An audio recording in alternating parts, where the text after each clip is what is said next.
The only thing that gets me mad nowadays is that so many people die with untapped potential because they think that someone else is better than them. And they were born not with the greatest tools. You need the ability to grind your ass into a fine powder. And when you're in that fine powder, find a way to build that motherfucker back up repeatedly. And it's possible. The one thing that made me who I am today is being vulnerable.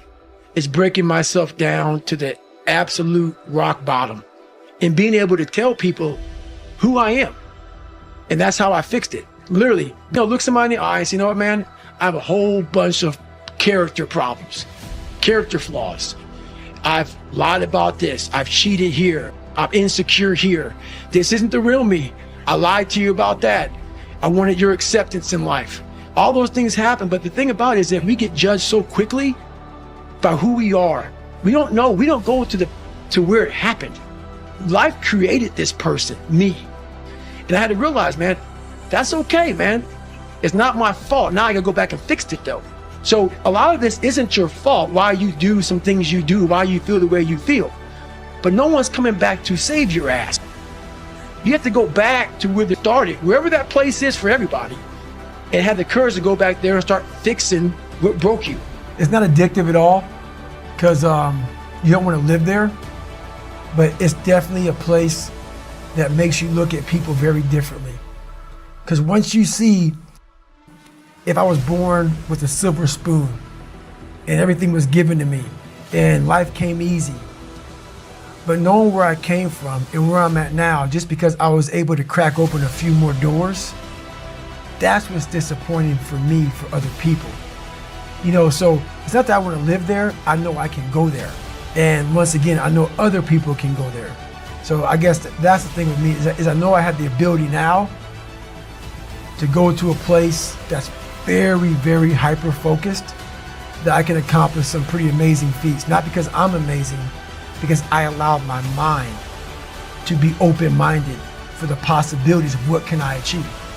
It takes the growth in your mental aspect, in your spiritual, everything grows because you start feeling better about yourself. Not many things on the planet make you feel good about yourself like getting after it, doing something that challenges you mentally and physically every day.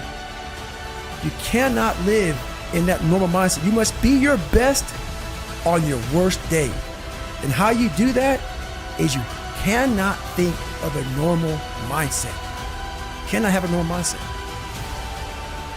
My big takeaway of life is, if you're constantly taking the easy way out, you're never gonna callous your mind. I was a chameleon living in life who could barely get by. So I know that they were taking the normal mindset of people.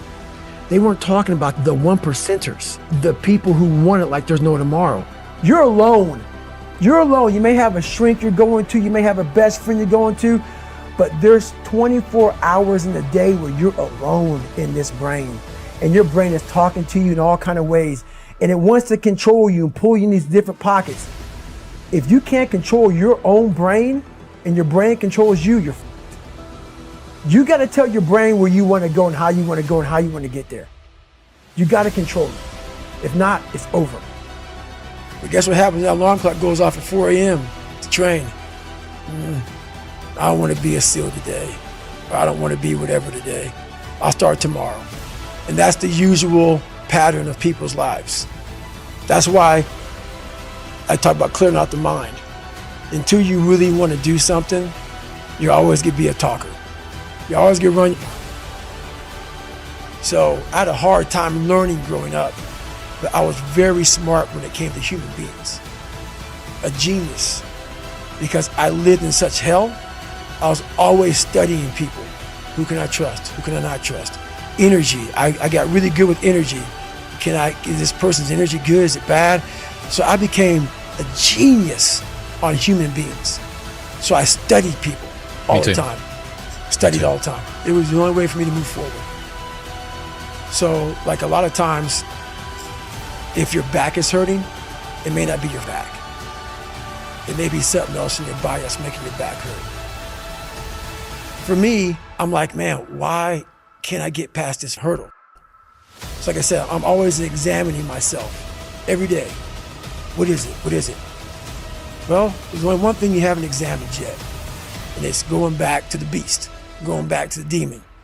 So when I went back to him, I realized that that was the unsolved mystery. I had to look that man in the eye one more time. Like how I studied that Navy SEAL talking shit and lying, I got it from this part right here in the book. I went and I didn't see him anymore as this beast. I started doing research on him, found out that his dad used to beat him really bad. His dad would put him in front of a furnace, open the furnace up with the flames coming out, and put him right in front of it, have him bare butt naked, and he would whip the shit out of him. And the whole idea of that is if you move, you're gonna get burned. So stay right here and take a beating. So what happened with him, those demons from his father went to my father, and he tried to transfer them over to me. I had to understand who my father was, understand where he came from, understand why were you so brutal to us. I got my answers, took those answers, and made myself better from the answers about him. And so that's why it was necessary for me to go back. I was looking for an apology, so then maybe I could just go be a loser and understand that you f***ed me up. Why would the apology make you a loser? It would make me feel vindicated. Justified. Yes, like, man, you did this to me. I can go be a loser now. My failings are okay. This okay, because you did this. So I was looking for that.